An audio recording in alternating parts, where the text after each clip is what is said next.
ونؤمن به ونتوكل عليه ونعوذ بالله من شرور أنفسنا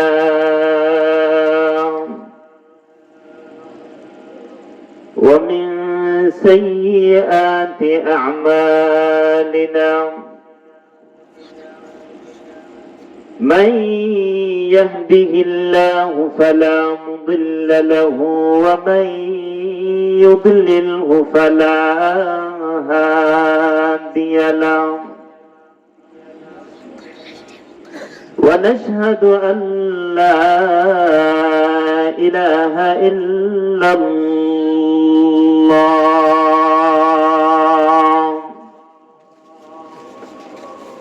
ونشهد أن سيدنا وسندنا وحبيبنا ومولانا محمدا عبد الله ورسوله الذي أرسل إلى الناس كافة بشيرا ونذيرا وداعيا إلى الله بإذنه وسراجا منيرا أما بعد فقد قال الله تعالى في كلامه المجيد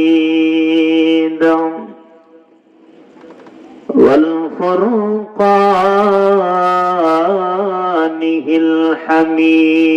الحميد أعوذ بالله من الشيطان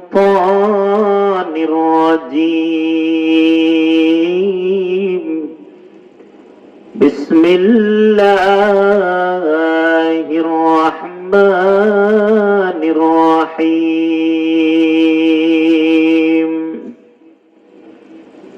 ولا تسعر خدك للناس ولا تمشي في الأرض مرحا إن الله لا يحب كل مختال فخور صدق الله العظيم وقال تعالى في شان حبيبه ومحبوبه مخبرا وآمرا إن الله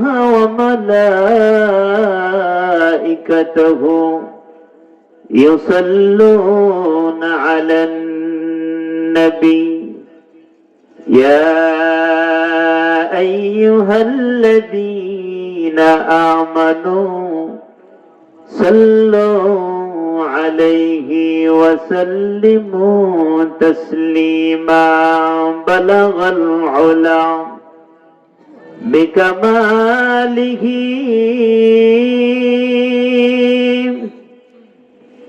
كشف الدجى بجماله حسنت جميع خصاله صلوا عليه وآله সবাই পড়ি بلغ العلا بكماله كشف الدجى بجماله حسنت جميع خصاله صلوا عليه وآله لا إله إلا الله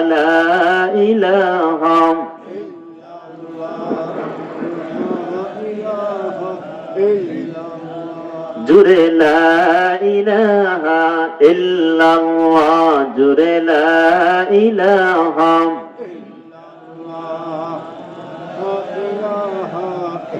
আওয়াজ নাই, আওয়াজ নাই। শ্বাসগুলো রাখবো, তার দাম দুইবেলা, কারণ এগুলো মানুষ নাই, থাকলে আওয়াজ দিল, ঠিক না বিচি? লা ইলাহা ইল্লাল্লাহ, জুড়ে লা ইলাহা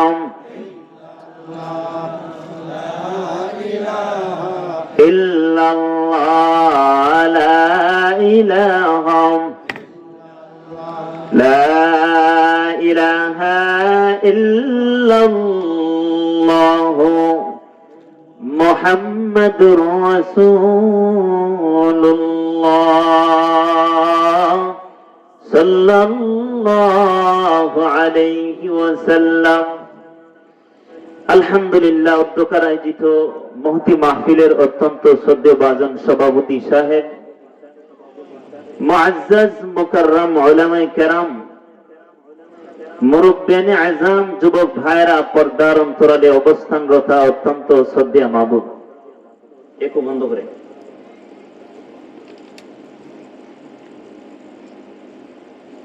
মহান রব্বুল ইজ্জতের দরবারে অসংখ্য অগণিত শুকর।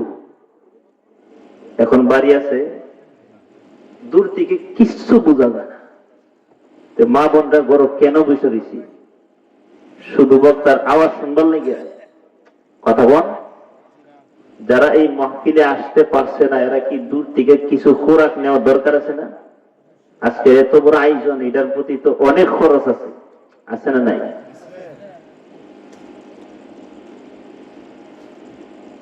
আল্লাহ পাক রব্বুল আলামিন আপনি আমাকে এই জান্নাতি বাগানে আসার বসার তৌফিক দিয়েছেন, এতে আমরা খুশি না বেজা? ইমানি আওয়াজে বলেন, আরো জোরে। এটা এমন এক দামি মজলিস, উলামায়ে কেরাম বলেন এই মজলিসে বসতে দেরি গুনাহ জড়তে দেরি হয় না। আরো আসতে রাসূল বলেন যেই জায়গাতে দ্বীনের আলোচনা চলে সেটা মাঠ না, জান্নাতি বাগান। আল্লাহ নবী বিশ্বনবী রাহমাতুল লিল আলামিন নবীজি সাহাবীদেরকে ডেকে বলেন, সাহাবীরা শোনো শোনো, ইযা মারানতুম বিরিয়াদিল জান্নাহ ফারতাউ। সাহাবীদেরকে নবী ডেকে বলেন, সাহাবীরা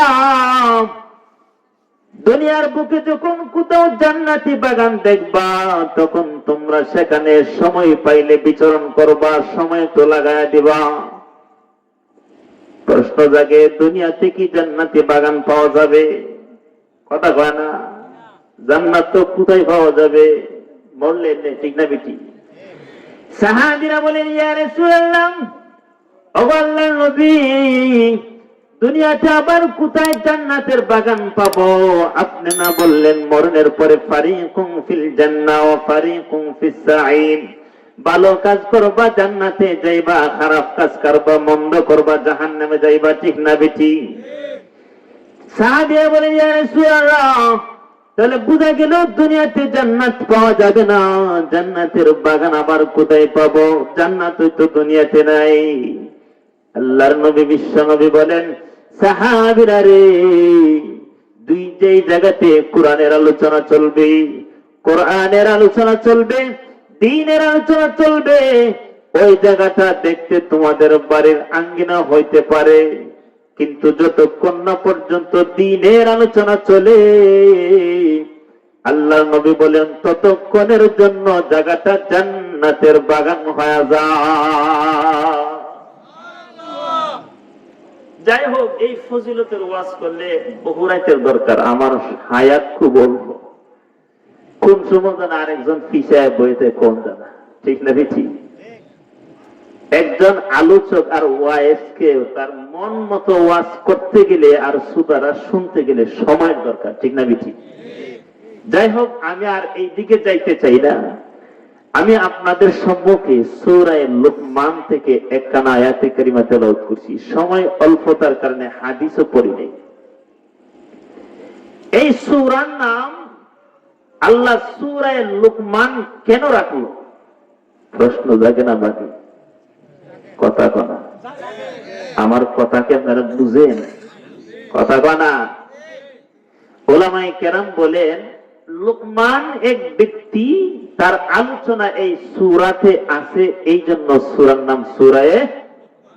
কথাটা বুঝে আসছে? তাহলে এই সূরার নাম কেন সূরায়ে লুকমান বলেন? লুকমান আলাইহিস সালামের আলোচনা এই জায়গাতে আছে, এই জন্য সূরার নাম। আবু বকর সিদ্দিক নামে কোন সূরা আছে?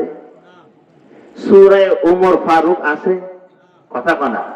সূরায়ে আলী, সূরায়ে ফাতেমা নাই, ঠিক না বেটি? তাহলে লুকমান তিনি কে? এত দামি, তার নামে আল্লাহ একখানা সূরা নাযিল করছে, জানা দরকার আছে না নাই? কথা কনা আরো জোরে। আমি কইলাম রসিক মানুষ। কি মানুষ? কথা কনা। হাসাহাসি একটু ভাল লাগে, আপনারা ভাল লাগেনি জানেন।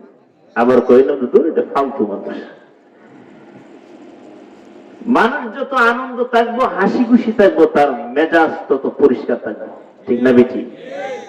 স্ট্রোক কি আস্তে আস্তে করে না চিন্তা করতে করতে, টেনশন করতে করতে, আরে 5 লাখ গেছে গা মাদা, আই হাই রে বউ গেছে গা মাদা, স্ট্রোক করলাম, ঠিক না বেটি? তাহলে উনি কে? রাসূল বলেন সাহাবীরা শোনো, লুকমান এক ব্যক্তি, তিনি একদম হাঁটু বাচ্চার গরুর বাচ্চা। তাহলে বাচ্চা মানুষের কি আমরা সমাজে দাম আছে? আমরা দামি নজরে দেখি? কথা কোনা। খাটো মানুষ অত বেশি সুন্দর লাগে না, ঠিক না বেটি? তার 2 নম্বর বৈশিষ্ট্য হলো একবারে কালা, কালো কাউয়া বলে মানুষ দেখে। তাহলে খাটো আবার কালো, তাহলে সুন্দর কোনো কি নাই, ঠিক না বেটি? আবার টুট গুলা মোটা মোটা, টুট কি? টুট মোটা মানুষ সুন্দর লাগে? কালা মানুষ সুন্দর লাগে? বাচ্চা মানুষ সুন্দর লাগে? 3 নম্বর 4 নম্বর গুণ রাসূল বলেন তার ফেটটা অনেক বড়। তার ফেটটা কি? সুন্দরের কোন সাইজ আছে? কথা কনা। আনসারী সাহেব বলতো ওনার ফাও বেলে রেল লাইনের মতন ফাড়া। বুঝেন না কথা? শুনছেন এরকম? তাহলে নবী বলেন খাটো, কালো, পেট মোটা, টুট মোটা, তাহলে সৌন্দর্যের কোন বৈশিষ্ট্য তার ভিতরে। কিন্তু আল্লাহর নবী, বিশ্ব নবী রহমাতুল লিল আলামিন সাহাবীদেরকে ডেকে বলেন, সাহাবীরা শোনো শোনো, লুকমান কালো হতে পারে, লুকমান খাটু হইতে পারে, লুকমানের পেটটা বড় হইতে পারে, টুটগুলা মোটা মোটা হইতে পারে। সাহাবীরা রে, এই লুকমান তার সন্তানকে লক্ষ্য করে যেই নসিহত গুলা করলো, আল্লাহ রাব্বুল আলামিন কোরআনের আয়াত বানায়া আমি বিশ্ব নবীর উপর নাজিল করে দিছে। লুকমানের কথাগুলাকে আল্লাহ কিসের আয়াত বানাইছে? কোরআনের আয়াত বানাইছে। কোরআনের। তাহলে লুকমানের দাম আল্লাহর কাছে কম না বেশি? কথা কনা। লুকমান এত কালো হইয়া, এত খাটো হইয়া, এত পেট বড় হইয়া, টুট মোটা হইয়া, সৌন্দর্যের কোন সাইজ তার ভিতরে না থাকিয়া আল্লাহর কাছে এত দামি কেন হইল? জানা দরকার আছে না নাই? কথা কনা। একদিন লুকমান আলাইহিস সালাম কিভাবে ওয়াজ করতেছে? কি করতেছে? একটা লোক একবার দাঁড়া আবার ব, একবার দাঁড়া একবার ব, তাহলে বোঝা গেছে অনেক সময় পাতলা পায়খানা হইলে মানে গাড়ির থেকেও লমতে পারতাছি না, মজমাত বাইরিতে পারতাছি না, খালি এরকম মূর্ছা খায়, ঠিক না বেঠি? কারণ সুযোগ তো নাই, যাইতে পারতাছি না, আর এগুলো ছাড়লে তোর বড় সমস্যা, ঠিক না বেঠি? এরকম করে না করে না। আমরার দেশের ভাষা তার শরীর তথ্য না শুরু হয়ে যায়। কি হয়ে জায়গা? আপনারা কি করুন তো চলে গুই। আচ্ছা যাই একমত। একটা লোক একবার উঠে আবার বসে, একবার উঠে একবার বসে, তো তাহলে তার হালাতটা জানার দরকার আছে না? ওই সময় লোকমান ডেকে বলেন, এরে আগন্তুক, তোমার এই অস্থির অবস্থা কেন হইল? একবার ওঠো, একবার বসো, তোমার ভিতরে কি তর্চনা শুরু হয়ে গেল বলো। লোকটা ডেকে বলেন, হে লোকমান, আমার সাথে মাঠের মধ্যে লোকমান, এক লোকমান বকরি চালাইতো, তোমার মতনই খাটো ছিল, তোমার মতনই কালো ছিল, তোমার মতন পেটটা বড়, টুট মোটা ছিল, কিন্তু বহুদিন পর্যন্ত তাকে আমি দেখি না। কিন্তু আমার সাথে থাকা সেই রাখাল, আজকে দেখা যায় সমস্ত বৈশিষ্ট্য তোমার ভিতরে। তুমি কে? তোমার পরিচয় কি? ওই সময় লুকমান আলাইহিস সালাম ডেকে বলেন, হেরে রাখাল, আমি তোমার সাথে ওই সঙ্গী লোকমান, আমি সেই লোকমান। রাখাল ডেকে বলেন, তাহলে তুমি বলো, আমি তো এখনই রাখাল হয়ে গেলাম, তুমি কেমনে এত দামি হয়ে গেলা? হাজার হাজার মানুষকে সামনে রেখে তুমি ওয়াজ করো, নসিহত করো, তুমি এত দামি কেন হয়ে গেলা? জানা দরকার আছে না নাই? ওই সময় লোকমান ডেকে বলেন, আরে ভাই রাখাল, আমি কয়েকটা গুণ অর্জন করেছি, তুমি যদি সেই গুণগুলা অর্জন করতে পারো রে ভাই, তাহলে ওয়াদা দিলাম, কথা দিলাম, তুমি রাখালো, আমি লোকমানের মতন দামি হইবা, তুমিও আমার মতন হইতে পারো। লোকটা ডেকে বলেন, তাহলে বলো তোমার ভিতরে কি বৈশিষ্ট্য আছে? ওই সময় লোকমান ডেকে বলেন, হে ভাই, তুমি যদি আমার মতন দামি হইতে চাও, তোমার কয়েকটা গুণ অর্জন করতে হবে। সেই কয়েকটা গুণের একটা গুণ হলো তোমার চক্ষুটার হেফাজত করতে হবে। কয়েকটা গুণের 2 নম্বর গুণ হলো তোমার জবানটাকে হেফাজত করতে হবে। কয়েকটা গুণের 3 নম্বর গুণ হলো তোমার লজ্জাস্থানটাকে হেফাজত করতে হবে। আল্লাহ নবী বিশ্ব বলেন, সাহাবীরা রে শুনো শুনো, মাই আজমানলি মা বাইনা লাহিয়াইহি ওয়া মা বাইনা রিজলাইহি আজমান লাহুল জান্নাহ। আল্লাহ নবী বিশ্ব নবী বলেন, সাহাবীরা রে শুনো শুনো, তোমার শরীরের ভিতরে 2টা বিশেষ অঙ্গ আছে, সেই 2টা অঙ্গ যদি তুমি হেফাজত করতে বড় বড় ওয়াদা দিতে পারো, জামিন হইতে পারো, আমি ওয়াদা দিলাম তোমার উম্মতকে জান্নাতে পৌঁছে দেওয়ার দায়িত্ব আমি বিশ্ব নবীর কাছে। কয়টা অঙ্গ? কথা বানা আরো জোরে। সাহাবীরা বলেন, ইয়া রাসূলুল্লাহ, ওগো আল্লাহর নবী, সেই গুণগুলা কি? আল্লাহ নবী বিশ্ব নবী বলেন, সাহাবীরা শুনো শুনো, মাইয়াজমাল্লি মা বাইনা লাহিয়াইহি, 2টা চোয়ালের মধ্যখানে একটা অঙ্গ আছে, সেই অঙ্গের নাম হলো মুখ। তুমি যদি মুখটাকে যদি হেফাজত করতে পারো, জবানকে যদি হেফাজত করতে পারো, ওয়ামা বাইনা রিজলাইহি, 2টা ওরাতের মধ্যখানে একটা লজ্জাস্থান আছে না নাই? আরো জোরে বলেন। আল্লাহ নবী বিশ্ব নবী বলেন, ও সাহাবীরে, তুমি যদি তোমার মুখটাকে হেফাজত করতে বলে ওয়াদা দিতে পারো, তুমি তোমার লজ্জাস্থানটাকে যদি হেফাজত করার জামিন হইতে পারো, কথা দিলাম তুমি উম্মতকে জান্নাতে নেওয়ার দায়িত্ব হলো আমি বিশ্ব নবী। পারবো ইনশাআল্লাহ। রাসূল হাদিস শরীফের মধ্যে বলে, আমাদের শরীরে অঙ্গ কটা? জোড়া যারা 300, কথা বলা 300, অনেকে মনে মনে কইতেছে, মানে ফেস্টি লেখা যারা 300, আমরা সহজ হিসাব করে করা 360, 300, এই 360 জোড়ার প্রত্যেকটা জোড়া জবান দেখো আল্লাহর হস্তে, তুই কইলাম সুদ্ধ, তুই কইলাম তুই যদি রাজ্ঞা যাস, আমরাও পাই নাই।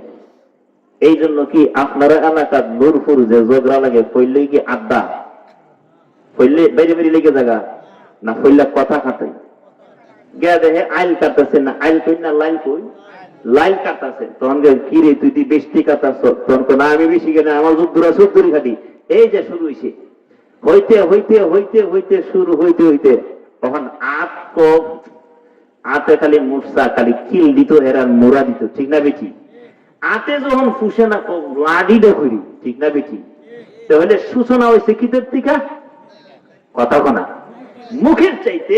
এই জন্য নবী বলেন, প্রত্যেকটা অঙ্গ জবান দেখে তুই চুপ থাকিস, তুই চুপ থাকলে আমরা শান্তি, তুই জোর রাখতে যাস আমরা উপায় নেই। তোর উপরে করলাম বাড়ি করতো না, করবো আমি ফিডের উপরে, ঠিক না বেটি? ফিডে তো আমার খিব, ফিডে যখন দিতে হবে তুই আদে ফিরে আমার খিব, ঠিক না বেটি? তাহলে এই অঙ্গগুলো হেফাজত করার দরকার আছে না নাই? কথা বলা। এই লোকমান বলেন তুমি যদি আমার মতন দামি হইতে চাও সর্বপ্রথম তোমার জবান দ্বারা হেফাজত করো, যদি জবানটা কন্ট্রোল করতে পারো তুমি আমার মতন দামি হয়ে যাবে। আরো জোরে দরকার আছে না নাই? আরো জোরে।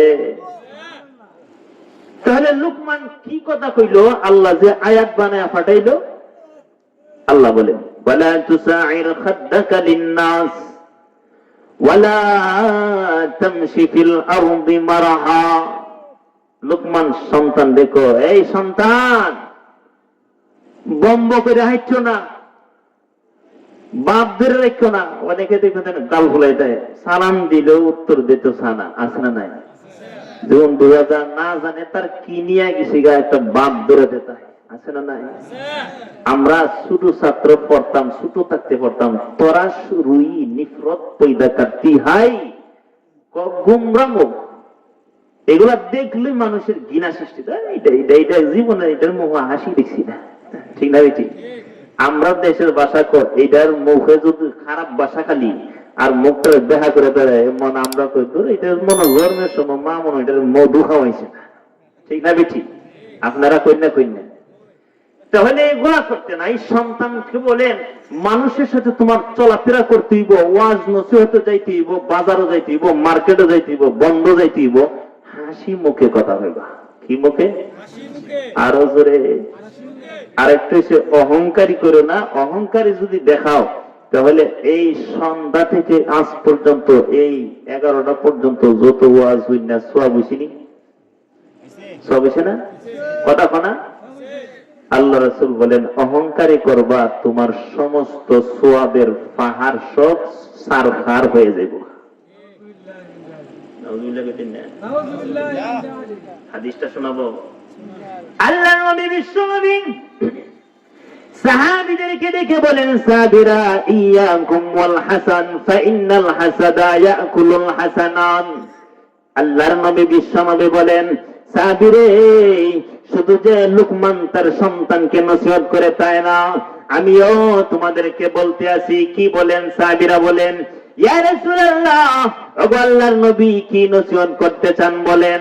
আল্লাহর নবী বিশ্বনবী বলেন ইয়াকুম ওয়াল হাসান, হিংসা থেকে বাঁচা থাকবা, অহংকারী মানুষের সাথে দেখাইবা না, দম্ভ ভরে মানুষের সাথে চুটাচুটা করবা না। সাহাবীরা বলেন ইয়া রাসূলুল্লাহ, ওগো আল্লাহর নবী মানুষের সাথে যদি অহংকার দেখায় কি ক্ষতি? আল্লাহর নবী বলেন ইয়াকুম ওয়াল হাসান ফাইন্নাল হাসাদা ইয়াকুলুল হাসানান। নেক আমল করলে নামাজ পড়লে লাভ আছে না নাই? আরো জোরে বলেন, আরো জোরে বলেন।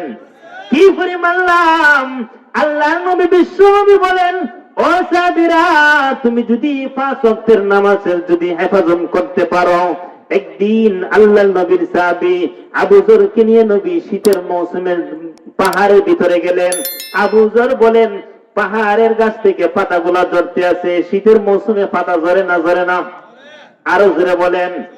আল্লাহর নবীর সাহাবী বলেন আল্লাহর নবী বিশ্বনবী পাতা জরা গাছের একটা ডালের মধ্যে নাড়া দিলেন।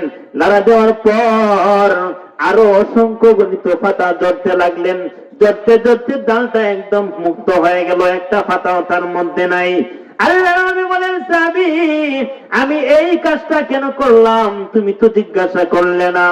আল্লাহর নবীর সাহাবী আবু যর রাদিয়াল্লাহু তাআলা আনহু বলেন লাব্বাইকা ওয়া সাদাইকা ইয়া রাসূলুল্লাহ, ওগো নবীজি কেন এই কাজটা করলেন একটু উত্তর বলেন। আল্লাহর নবী বলেন এ সাহাবী, এই গাছটা ডালের মধ্যে লাড়া দেওয়ার কারণে যেরকম ভাবে তার সমস্ত পাতাগুলো ঝরে গেছে, কোন মুমিনান মুসলমান যদি 5 ওয়াক্ত নামাজে ভালো করে ওযু করে যদি আদায় করতে পারে তাহলে তার জিন্দেগিতে কোনো গুনাহ নামক ফাতাও থাকতে পারে না। গুনাহ নামক ফাতা তোমার শরীরে ঠিক না বেঠি? তাহলে নামাজ পড়ার দরকার নাই। কথা বলা আরো জোরে বলেন। শুধু তাই নয়, আল্লাহর নবী সাহাবী আবু হুরায়রা রাদিয়াল্লাহু তাআলা আনহু বলেন, আল্লাহর নবী বিশ্ব নবী বলেন, সাহাবীরা শোনো শোনো, কোন ব্যক্তি যদি কোন একটা কারখানাতে কাজ করে তার শরীরে ময়লা লাগে না? লাগে না? আরো জোরে বলেন। ইটমেইলের মধ্যে সারাদিন কাজ করলে শরীরে ময়লা লাগে না? লাগে না? আল্লাহর নবী বিশ্ব নবী বলেন, সাহাবীরা রে শোনো শোনো, তুমি যদি কোন একটা মেইলে কাজ করো আর তোমার মেইল থেকে বাড়ি পর্যন্ত 5টা যদি গোসলখানা থাকে, 5 জায়গার হাত পাও ধোয়ার সম্ভাবনা আছে, 5 জায়গাতে পানি পাওয়ার ব্যবস্থা আছে, তুমি যদি প্রত্যেকটা জায়গাতে যদি হাত পাও ধৌত করে থাকো, হালিয়া বকামিন দারানিহি শাই, 5টা উযুখানার মধ্যে উযু করলে, গোসলখানার মধ্যে গোসল করলে তোমার শরীরে একটা ময়লা বাকি থাকবে নি? বলো। সাহাবীরা বলেন, ইয়া রাসূলুল্লাহ, ওগো আল্লাহর নবী, না না না, 5টা কেন? একবার তো গোসল করলে শরীরে আর কিছু থাকে না। আল্লাহর নবী বিশ্ব নবী বলেন, তোমার কারখানা থেকে যদি বাড়ি পর্যন্ত 5 জায়গার মধ্যে যদি গোসল করো, যেরকম ভাবে তোমার শরীরে আর ময়লা থাকতে পারে না। মুসলমান, তুমি যদি 5 ওয়াক্ত নামাজ যদি জামাতে আদায় করতে পারো, তাহলে তোমার শরীরে গুনাহ নামক ময়লাও থাকতে পারে না। ঠিক না বেটি? বিশ্বাস হয় না? হয় না? সরাসরি হাদিস। আমি কইলাম কিচ্ছা কাহিনী বিষয় একটা পছন্দ করি না, এই জন্য মানুষ আমার ওয়াজও বিষয় একটা বালা পায় না। বালা পাক আর না পাক, আমার দায়িত্ব হলো মানুষকে খোরাক দেওয়া। ঠিক না বেটি? তাহলে নামাজ পড়লে লাভ আছে না নাই? কথা কনা। এখন কাজের সময় করুন তো নামাজ পড়ে ফরুন নাকি? কথা কনা। আর জোরে। ফজরের সময়, শীতের মৌসুম, ঘুম ভাঙতে চাবে না, মনকে বলতে হবে কোটি কোটি বছর তোমার জাহান্নামের আগুনে জ্বলতে হবে। 5 মিনিটের আরাম কইরা কোটি কোটি বছর যদি জাহান্নামে জ্বল, সহ্য হইবনি। যদি ঘুমাইতে হবে, নাইলে নামাজ। ঠিক না বেঠি? যারা প্রকৃত আল্লাহওয়ালা, আল্লাহকে ভয় করে, ফজরের শীত তাদেরকে পাকড়াও করতে পারে না। ঠিক না বেঠি? রাসূল বলেন, যারা মুনাফিক, যারা কি, এরা ফজরের নামাজ জামাতে পড়তে পারে না। তাহলে স্কেল পাওয়া গেছে নি? কথা কোনা। কিসের স্কেল? কেডা মুনাফিক, কেডা খাঁটি মুমিন, মুগ্ধা পেলে কোনো কাম হইতো না। ঠিক না বেঠি? আমি নবীরে বলা ভাই, আমার মহব্বত আল্লাহর বহু গুণ বেশি। আমি খাঁটি মুমিন, খাঁটি খাঁটি করতে করতে, খা উচ্চারণ করতে করতে গলা পরিষ্কার করতার বা, কিন্তু ফজর নামাজ জামাতে যাও না, তুমি খাঁটি না, তুমি ফাক্কা মুনাফিক। ঠিক না বেঠি? এই জন্য এই মজলিসে আসি না আমরা কেউ মুনাফিক? কথা বলা। ইমাম সাহুদের এখানে আছে, ইমাম সাহুদের গ্রাম দেখতেছে কালকা ফজর সময়, কেডা মালাক কেডা মুনাফিক। কইলাম পরীক্ষা হইয়া এগো কেড়ে ওয়াজলাম। নাউযুবিল্লাহ। তাহলে নামাজ পড়া দরকার আছে না নাই? কথা কনা। তাহলে নামাজ পড়লে সওয়াব হইতো না? রাসূল বলেন, তুমি যদি হজ করো, পিছনে যত গুনাহ করছো সব মাফ করে দিব আল্লাহ। কিতা করলে? হজ করলে। তুমি রোজা রাখছো, তোমার সব গুনাহ মাফ। আল্লাহ কয় তোমার জন্য জান্নাত তৈরি তৈরি, যাও জান্নাতে চলে যাও। কিন্তু আল্লাহর নবী বলেন, এরে সাহাবী, তুমি দান সদকা কইরা যেই সওয়াবের মালিক হইলা, তুমি রোজা রাখা যেই সওয়াবের মালিক হইলা, তুমি রোজা রেখে যত সওয়াবের মালিক হইলা, তুমি হজ উমরা করে যত সওয়াবের মালিক হইলা, তুমি 5 ওয়াক্ত নামাজ জামাতে আদায় করে যেই সওয়াবের মালিক হইলা, তুমি দিনের একটা মজমা কায়েম করে যেই সওয়াবের মালিক হইলা, তুমি ওয়াজ করে যেই সওয়াবের মালিক হইলা, তুমি ওয়াজ শুননা কষ্ট কষ্ট করে ওয়াজ শুনা যেই সওয়াবের মালিক হইলা, আল্লাহর নবী বলেন, তুমি সওয়াবের বহু গুণ কাটায় লাইছো, বহু সওয়াব অর্জন করছো। কিন্তু যদি তোমার অন্তরে যদি গুনাহ নামক অহংকার নামক গুনাহ থাকে, তোমার অন্তরে যদি অহংকার নামক গুনাহ থাকে, আল্লাহর নবী বলেন, এই অহংকার নামক গুনাহটা তোমার সওয়াবের সমস্ত স্তূপকে জ্বালায়া পুরায়া ছারখার করে দিবে। সাহাবীরা বলেন, ইয়া রাসূলুল্লাহ, কেমনে জ্বালায় দেবে আল্লাহর নবী বিশ্ব নবী দৃষ্টান্ত দিলেন। সাহাবীরা নিয়ে আবার না বুঝে দৃষ্টান্ত দিলেন। আমরা ছোট থাকতে দেখলাম, এখনো দেখি কারোবারের যদি বড় অনুষ্ঠান থাকে লাকড়ি রোদ দেয় না, কথা বলা দেখছেন না আপনারা? কনারে মেয়েটার বিয়া 1 মাস পরে ওই মেরা গাছটা কাটলা, কি গাছটা কাটলা না কেউ আকাশি গাছ কাটে, কথা কনা কি গাছ কাটে? মেরা গাছ আর জিগার গাছের উপর মেয়ে বিয়া লাগলে বিপদ হয়, ঠিক না বেটি? কারণ এটা কাঠ গাছ, এটা লাকড়ি কাঠের গাছ, এটা দিয়ে কোনো ব্যক্তি খাট পালন কোনোদিন বানাইছে না, বানাইতো, ঠিক না বেটি? মেরা গাছটা কাটলা করে দে, ওই হুজুর আইসা বলছে শেষ নেই, আমার হায়াত শেষ নেই, নারে তাকবীর, এই আওয়াজে চলবো, নারে তাকবীর। প্রধান অতিথি সাহেবের আগমন নূরপুরবাসীর পক্ষ থেকে নারে তাকবীর। তাহলে 2 মিনিট বলে ফেলি নাকি? আপনারা রাজি আছেননি? তাহলে সাহাবীরা বলেন, ইয়া রাসূলুল্লাহ, এত নেকের পূজা কেমনে নষ্ট হইব? রাসূল দৃষ্টান্ত দিলেন, ও সাহাবীরা শোনো, তোমার বাড়িতে যদি লাকড়ির স্তূপ আর তাল থাকে, এই লাকড়ির স্তূপে যদি কোনো ব্যক্তি আগুন লাগাই দেয়, তাল আর তাল থাকবো, কথা বলা সবাই কইছে না?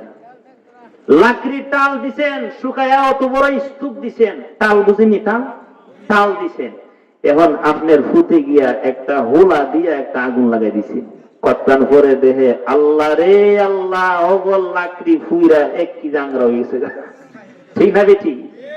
আল্লাহ নবী বলেন, ও সাহাবীদের দল, অত বড় লাকড়ি টাল যেরকম ভাবে আগুন লাগার কারণে ধ্বংস হয়ে যাও, আল্লাহর নবী বিশ্ব নবী বলেন, তুমি নামাজ পড়ে বহু সওয়াবের মালিক হইলা, যাকাত হজ করে অনেক সওয়াবের মালিক হইলা, কিন্তু যদি অহংকার নামক একটা আংরা যদি অন্তরে রাখো, সাহাবীরে, দুনিয়ার আংরা যেমন লাকড়ির তালকে নষ্ট করে দেয়, ছাইখার করে দেয়, তোমার অহংকার নামক সেই আংরাটা তোমার সওয়াবের সমস্ত নেককে জ্বালায়া ফুলায়া ছারখার করে দিবে। অহংকার রাখা যাবে? কথা বলা, অহংকার রাখা যাবে না, ঠিক না বেটি?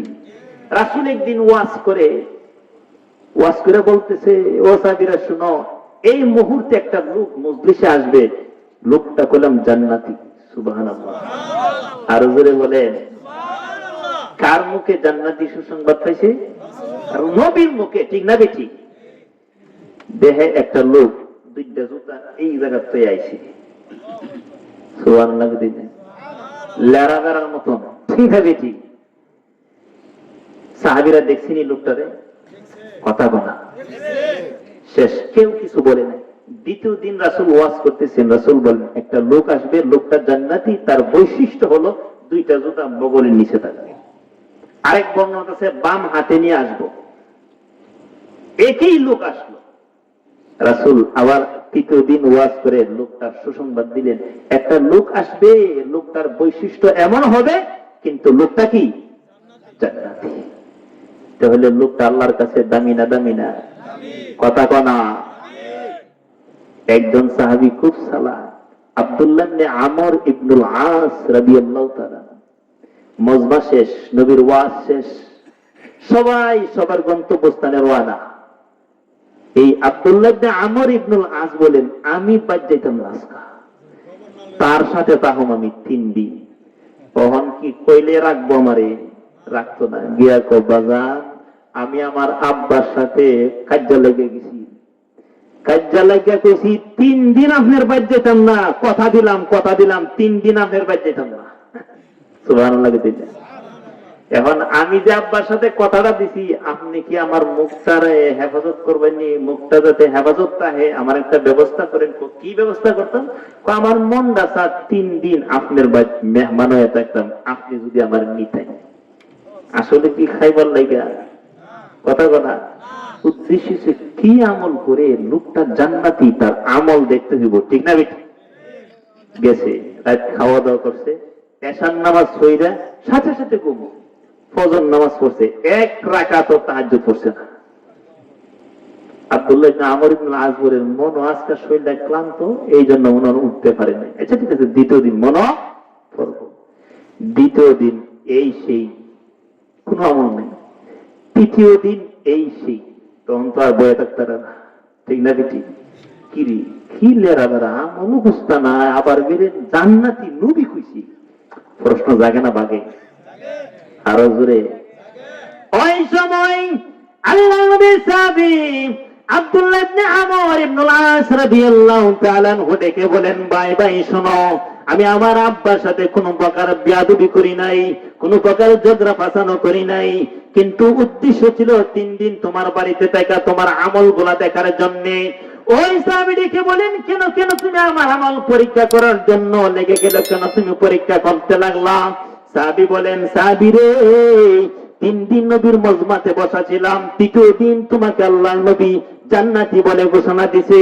কি আমল করো যে আমলের বিনিময়ে তুমি জান্নাতি হইছো জানার জন্য আসছিলাম, কিন্তু প্রথম দিন কোন আমল করো নাই, দ্বিতীয় দিন কোন আমল করো নাই, তৃতীয় দিন আমল করো নাই, তুমি কি বৈশিষ্ট্য নিয়ে বিচরণ করো?